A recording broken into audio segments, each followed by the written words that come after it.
গৰুড় পুৰাণৰ মতে ভগৱান বিষ্ণুৱে এনে 4টা কামৰ কথা কৈছে যিয়ে মানুহৰ জীৱনত সফলতাৰ পথত লৈ যায়।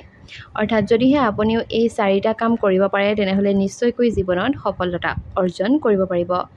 যদিহে কোনো ব্যক্তিয়ে এই 4টা কামেৰে নিজৰ দিনটো আৰম্ভ কৰে তেতিয়া আপুনিও জীৱনত বহুত বেছি লাভ পাব। অৰ্থাৎ কোনো ব্যক্তিয়ে যদিহে ৰাতিপুৱা শুই উঠিয়েই এই 4টা কামৰ যিকোনো এটা কৰে তেনেহ'লে তেওঁ নিশ্চয় জীৱনত সফল হ'ব পাৰিব। সেই 4টা কামনো কি কি সেই সন্দৰ্ভত আজিৰ এই ভিডিঅ'টিৰ জৰিয়তে কিছু কথা আপোনালোকলৈ যুগুত কৰা হৈছে। গতিকে ভিডিঅ'টি স্কিপ নকৰাকৈ শেষলৈকে চাই থাকিব। নমস্কাৰ, আস্থা ক্ৰিয়েশ্যনৰ নতুন এটা ভিডিঅ'ৰ মাজলৈ আপোনালোক সকলোকে পোনপ্ৰথমে স্বাগতম জনাইছোঁ। আজিৰ এই ভিডিঅ'টিৰ জৰিয়তে ভগৱানৰ সৈতে জড়িত কেইটামান গুৰুত্বপূৰ্ণ কথা আপোনালোকৰ লগত আলোচনা কৰিম তথা ভগৱানক পূজানো কেনেকৈ কৰিব লাগে নাইবা ভগৱানৰ পূজা তথা ভগৱানৰ সেৱা কৰাৰ লগতে আপুনি ভগৱানক কেনেকৈ পাব সেই বিষয়ে। যদিহে ভিডিঅ'টি এতিয়ালৈকে চাই আছে আৰু লাইক কৰা নাই তেনেহ'লে নিশ্চয়কৈ ভিডিঅ'টোত এটা লাইক কৰিব আৰু নিতৌ নতুন নতুন আপডেটসমূহ সকলোতকৈ আগত পাই থাকিবৰ কাৰণে আমাৰ চেনেলটি যদিহে ছাবস্ক্ৰাইব কৰি ৰখা নাই তেনেহ'লে প্লিজ চেনেলটি ছাবস্ক্ৰাইব কৰি কাষত থকা বেল আইকনটো প্ৰেছ কৰি ল'ব। ভগৱান শ্ৰীকৃষ্ণই এই 4টা কাম আৰু যিকেইটা কামৰ কথা ক'ম সেইকেইটা গৰুড় পুৰাণত উল্লেখ কৰা হৈছে আৰু এই 4টা কাম যদিহে আপুনিও আপোনাৰ দিনটোত আৰম্ভণিতে কৰে নাইবা আপোনাৰ দিনটোত কোনো এখিনি সময়ত যদিহে এই কামকেইটাৰ ভিতৰত যিকোনো এটা কাম কৰে তেনেহ'লে নিশ্চয়কৈ আপুনি জীৱনত সফলতা লাভ কৰিব বুলি কৈছে। গৰুড় পুৰাণৰ মতে প্ৰথম কামটোৱে হৈছে যে নিয়মিতভাৱে স্নান কৰাৰ পাছতেই এজন ব্যক্তিয়ে ঈশ্বৰৰ আৰাধনা কৰিব লাগিব। বিশ্বাস কৰা হয় যে যদিহে দিনটো পূজাৰে আৰম্ভ কৰা হয় তেনেহ'লে সেই ব্যক্তিজনে দেৱ দেৱী আৰু পূৰ্বপুৰুষৰ আশীৰ্বাদ লাভ কৰে। কেৱল এয়াই নহয়, সেই ব্যক্তিজনে প্ৰত্যেকটো কামতে সফলতাও লাভ কৰে। দ্বিতীয়তে, ৰাতিপুৱা খাদ্য খোৱাৰ আগতে ভগৱানক অৰ্পণ কৰাটো নিশ্চিত কৰক। ইয়াৰ পাছতহে খাদ্য আপুনি নিজেই গ্ৰহণ কৰিব। যদিহে আপুনি এনে কৰে তেনেহ'লে মাতৃ অন্নপূৰ্ণাৰ আশীৰ্বাদ পায় আৰু ব্যক্তিজনৰ কেতিয়াও সুখ আৰু সমৃদ্ধিৰ অভাৱ নহয় বুলি গৰুড় পুৰাণত উল্লেখ আছে। তৃতীয় কৰ্মটো হৈছে যে এজন ব্যক্তিয়ে দিনটোত এবাৰ নিজেই অন্তৰ্দৃষ্টি কৰিব লাগে। ইয়াৰ দ্বাৰা আপুনি সঠিক আৰু ভুলৰ পাৰ্থক্য জানিব পাৰে লগতে ব্যক্তিজনৰ মনত নতুন চিন্তাৰো সৃষ্টি হয়। অন্তৰ্দৃষ্টি অৰ্থাৎ অন্তৰ্দৃষ্টিৰ কাৰণে আপুনি সদ্যহতে নিজে এখন ডায়েৰী লিখা আৰম্ভ কৰিব পাৰে আৰু আপুনি দিনটোত কি ভাল কাম কৰিলে নাইবা আপুনি দিনটোত কি কৰিব পাৰিলহেঁতেন আৰু দিনটোতনো আজি আপুনি কি কৰিলে নাইবা দিনটোত আপুনি কি বেয়া কাম কৰিলে সেইবিলাক আপোনাৰ নিজৰে এক অনুকৰণ হ'ব আৰু লগতে আপোনাৰ মনলৈ নতুন চিন্তাৰো সৃষ্টি হ'ব। চতুৰ্থতে, ভগৱান বিষ্ণুৰ মতে এজন ব্যক্তিয়ে প্ৰত্যেক দিনে কোনোবা আৰ্তজনক সহায় কৰিব লাগে। ভোকাতুৰ মানুহক আপোনাৰ সামৰ্থ্য অনুসৰি খাদ্য আপুনি খুৱাব পাৰে। যিকোনো গৰুকে আপুনি ৰুটি খুৱাব পাৰে। কেৱল সেয়াই নহয়, কুকুৰ চৰাইৰ খাদ্য নাইবা আনকি আপুনি চৰাইক ৰুটিও দিব পাৰে। যদিহে কোনো ব্যক্তিয়ে এইবোৰৰ কোনো এটা কাম নিয়মিতভাৱে কৰে তেনেহ'লে তেওঁ বহু গুণ লাভ কৰে। অৰ্থাৎ যি 4টা কামৰ কথা উল্লেখ কৰা হৈছে এই 4টা কামৰ যিকোনো এটা যদিহে আপুনি শুই উঠিয়ে কৰে নাইবা দিনটোৰ ভিতৰত কোনোবাখিনি সময়ত এই 4টা কামৰ যিকোনো এটা কৰে তেনেহ'লে নিশ্চয়কৈ আপুনি বহুখিনি গুণ লাভ কৰিব। সৰ্বসাধাৰণতে মানুহ যেতিয়াই মন্দিৰলৈ যায় তেতিয়াই প্ৰায়ে তাত কিছু টকা দান কৰি আহে। অৰ্থাৎ মানুহে যেতিয়াই মন্দিৰলৈ নাইবা নামঘৰলৈ যায় তেতিয়া তাত দান দক্ষিণা দি সেৱা কৰে, নহয় জানো?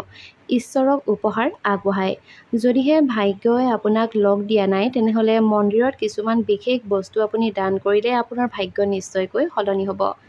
নাইবা যদিহে আপোনাৰ ভাগ্য বেয়া হৈ আছে তেনেহ'লে আপুনি নামঘৰ নাইবা মন্দিৰত এই বস্তুসমূহ যদিহে দান কৰে তেনেহ'লে আপোনাৰ ভাগ্য উদয় হ'ব। প্ৰতিটো ধৰ্মতে দান বৰঙণি গুৰুত্বপূৰ্ণ বুলি গণ্য কৰা হয়। হিন্দু ধৰ্মত প্ৰতিটো উৎসৱ আৰু বিশেষ অনুষ্ঠানত দান দিয়াৰ এটা পৰম্পৰা আছে। যদিহে আপুনিও আপোনাৰ জীৱনত সমস্যাৰ সন্মুখীন হৈছে তেনেহ'লে নাইবা আপুনি বিফলতাৰ সন্মুখীন হৈছে নাইবা ভাগ্যই আপোনাক লগ দিয়া নাই নাইবা আপোনাৰ ঘৰত বেমাৰ আজাৰ সঘনাই হৈ আছে নাইবা আপোনাৰ মনটো কিবা ভাল লাগি নাথাকে তেনেহ'লে মন্দিৰত আপুনি এই বস্তুসমূহ যদিহে দান কৰি দিয়ে তেনেহ'লে নিশ্চয়কৈ আপোনাৰ ভাল হ'ব। মন্দিৰত এই বস্তুবোৰ দান কৰিলে আপোনাক ভাগ্যই লগ দিব। বিশেষকৈ মন্দিৰত এই বিশেষ বস্তুবোৰ দান কৰিলে জীৱনৰ সকলো বিপদৰ অন্ত পৰে আৰু কেতিয়াও ধনৰ অভাৱৰ সন্মুখীন নহয় বুলি শাস্ত্ৰতো উল্লেখ আছে। গতিকে ব'লকচোন জানি লওঁ আমি নামঘৰ নাইবা মন্দিৰত কোনবোৰ বস্তু দান কৰাৰ যোগেৰে আমি নিজৰ ভাগ্য আমি নিজেই উদয় কৰি ল'ব পাৰোঁ। মন্দিৰত দান কৰিবলগীয়া প্ৰথম বস্তুবিধেই হৈছে মূৰ্তি দান। মন্দিৰত ঈশ্বৰৰ মূৰ্তি দান কৰাটো অত্যন্ত শুভ বুলি গণ্য কৰা হয়। কাৰণ সেই মূৰ্তি যেতিয়াই পূজা কৰা হ'ব তেতিয়াই দানকাৰীয়েও তাৰ ফল পাব। ইয়াৰ লগতে আপুনি যদিহে নামঘৰত কিবা দান কৰিব বিচাৰিছে তেনেহ'লে নামঘৰৰ থাপনা ভাগো আপুনি দান কৰিব পাৰে। যদিহে আপুনি তেনেকুৱা কৰে যেতিয়াই সেই নামঘৰত সেই বন্তি গছি নাইবা সেই থাপনাখনত পূজা অৰ্চনা নাইবা যিকোনো ক্ষেত্ৰতে সেই থাপনাখনত বন্তি জ্বলোৱা হ'ব তেতিয়াই তাৰ ফল আপুনি দানকাৰী হিচাপে লাভ কৰিব। দ্বিতীয়তে হৈছে পানী খোৱা ঠাই নাইবা পানী খোৱাৰ ব্যৱস্থা। মন্দিৰত খোৱা পানীৰ ব্যৱস্থা যদিহে আপুনি কৰি দিব পাৰে তেনেহ'লে তাৰ পৰাও অত্যন্ত ভাল ফল লাভ পোৱা যায় বুলি কোৱা হয়। কাৰণ মন্দিৰেই হওক নাইবা নামঘৰতেই হওক সকলো গৃহস্থই নাইবা সকলো ভক্তই আহি যেতিয়া পানী খাব তাৰ ফল আপুনি দানকাৰী হিচাপে নিশ্চয় লাভ কৰিব, যিহেতু পানীয়ে হৈছে প্ৰাণীৰ প্ৰাণ। আসন আৰু পূজাৰ সামগ্ৰী। ভক্তসকলক মন্দিৰত বহিব পৰাকৈ আসন নাইবা পূজাৰ সামগ্ৰী যেনে ঘিউ, তেল, চাউল ইত্যাদি দান কৰিলে সেই ব্যক্তিজনৰ ৰাশিফলত গুৰু শক্তিশালী হৈ উঠে বুলি জনা যায়। ভগৱানৰ বাবে ভোগ। ভগৱানক অৰ্পণ কৰিবলগীয়া ভোগৰ বাবে যেনে ধৰক পঞ্চামৃত, শুকান ফল, মিঠাই আদিৰ ব্যৱস্থা যদিহে আপুনি কৰি দিব পাৰে তেনে কৰিলেও আপুনি ইয়াৰ দ্বাৰা বহুত বেছি গুণ লাভ কৰিব পাৰিব বুলি শাস্ত্ৰত উল্লেখ আছে। উল্লেখিত কথাসমূহ হৈছে ভগৱানে দিয়া কিছুমান নীতি নাইবা কিছুমান উপদেশ। এতিয়া হয়তো আপোনাৰ মনলৈ প্ৰশ্ন আহিছে যে ভগৱানকনো আমি কেনেকৈ পাব পাৰোঁ, নহয় জানো? ভগৱানক পাবলৈ কোনো বিশেষ এক পদ্ধতি নাই নাইবা ভগৱানক পাবলৈ যে আমি এইটো কামেই কৰিব লাগিব বুলি তেনেকুৱা কোনো কথা নাই। কিন্তু বিভিন্ন ধৰ্মীয় গ্ৰন্থ আৰু আধ্যাত্মিক বিশ্বাস অনুসৰি ভগৱানৰ প্ৰতি বিশ্বাস, ভক্তি, কৰ্মত নিষ্ঠা আৰু তেওঁৰ চৰণত নিজকে অৰ্পণ কৰাৰ মাধ্যমেৰে তেওঁক অনুভৱ কৰিব পাৰি। ভগৱান আপোনাৰ ভিতৰত আৰু সকলোতে বিদ্যমান, যাৰ বাবে তেওঁক নিজৰ আত্মাৰ গভীৰতাত অনুভৱ কৰিবলৈ চেষ্টা কৰিব লাগিব। ভগৱানৰ সান্নিধ্য লাভ কৰিবৰ কাৰণে কিছুমান সৰু সৰু উপায় আছে, যি উপায়সমূহৰ বিষয়ে থ্ৰুতে আপোনালোকক অকণমান জনাব বিচাৰিছোঁ। নিস্বাৰ্থ কৰ্ম। আপোনাৰ সকলো কৰ্ম ভগৱানৰ চৰণত অৰ্পণ কৰক যাতে কৰ্মৰ ফলৰ পৰা মুক্তি লাভ কৰিব পাৰে। বিশ্বাস আৰু ভক্তি। ভগৱানৰ ওপৰত বিশ্বাস ৰাখক আৰু তেওঁৰ প্ৰতি ভক্তি, প্ৰেম ইত্যাদি প্ৰদৰ্শন কৰক। নাম স্মৰণ অৰ্থাৎ দিনটো কাম কাজৰ মাজতে নাইবা উঠা বহা কৰাৰ সময়তে হওক নাইবা খোৱা বোৱা কৰোঁতে যদিহে আপুনি ভগৱানৰ নাম স্মৰণ কৰে তেনেহ'লে ইও আপোনাৰ মনৰ স্থিৰতা আনিব তথা ভগৱানৰ ওচৰলৈ আপোনাক লৈ যাব। আত্ম উপলব্ধি। আত্ম উপলব্ধি হৈছে ভগৱানে আপোনাৰ আত্মাৰে এক অংশ, যাৰ বাবে আপুনি যিমানেই নিজৰ আত্মাৰ গভীৰতালৈ যাব সিমানেই আপুনি ভগৱানক অনুভৱ কৰিবলৈ সক্ষম হ'ব। বন্ধু বান্ধৱীসকল, বহু সময়ত মন্দিৰত পূজাৰীয়ে প্ৰসাদ হিচাপে কিছুমান ফুল আমাক দিয়ে তথা ঈশ্বৰৰ আশীৰ্বাদ বুলি আমি সেই ফুলবোৰ গ্ৰহণ কৰোঁ, নহয় জানো? এনে পৰিস্থিতিত সেই ফুলবোৰ আপুনি কেনেকৈ ব্যৱহাৰ কৰিব লাগে সেই বিষয়ে বাৰু জানেনে? মন্দিৰত পূজাৰ সময়ত আমি ভগৱানক যি ফুল, ফল, মিঠাই আগবঢ়াওঁ বহু সময়ত পূজাৰীয়ে প্ৰসাদ হিচাপে সেই ভক্তসকলকে সেই ফুলবোৰ দি পঠায়। কিন্তু এই ফুলবোৰ কি কৰিব লাগে আমি বহুতেই নাজানো, যাৰ বাবে আমাৰ বহুতেই হয়তো সেই ফুলবোৰ পেলাই দিয়ে নাইবা নষ্ট কৰি পেলায়। কিন্তু এনে কৰাটো সেই ভগৱানজনক নাইবা সেই আৰাধ্য দেৱতাজনক অপমান কৰাৰ দৰে হয়। তেনে পৰিস্থিতিত আপুনি সেই ফুলবোৰ কি কৰিব লাগে নাইবা কেনেকৈ ব্যৱহাৰ কৰিব লাগে সেই বিষয়ে এই ভিডিঅ'টোত বিতংভাৱে জানো আহক।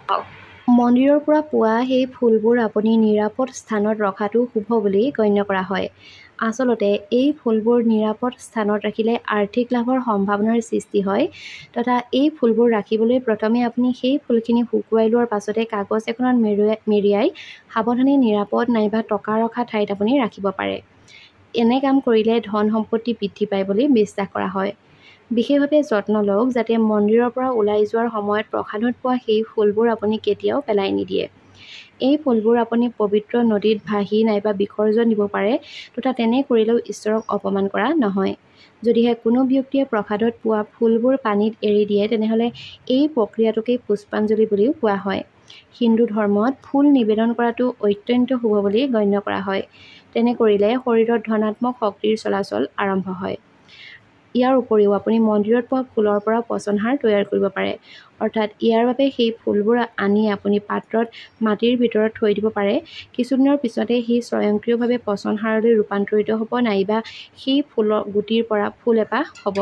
আৰু ইয়াৰ জৰিয়তে মন্দিৰত পোৱা সেই ফুলবোৰ ব্যৱহাৰ ভাল হ'ব তথা সেই ফুলবোৰৰ ব্যৱহাৰ কৰি শুভ ফলৰ লগতে ঈশ্বৰৰ আশীৰ্বাদো আপুনি পাব পাৰে। গতিকে মন্দিৰৰ পৰা নাইবা নামঘৰৰ পৰাই হওক নাইবা য'ৰ পৰাই আপুনি যদিহে ফুল ভগৱানৰ ফুল লাভ কৰে তেনেহ'লে নিশ্চয়কৈ পেলাই নিদিব। আপুনি এইকেইটা নিয়ম কৰিব পাৰে। যদিহে ভিডিঅ'টি চাই ভাল পালে তেনেহ'লে নিশ্চয়কৈ ভিডিঅ'টোত এটা লাইক কৰিব আৰু আমাৰ চেনেলটোলৈ যদিহে নতুনকৈ আহিছে তেনেহ'লে প্লিজ চেনেলটি ছাবস্ক্ৰাইব কৰি কাষত থকা বেল আইকনটো প্ৰেছ কৰি ল'ব। তেনেহ'লে আজিলৈ আহিছোঁ, ধন্যবাদ।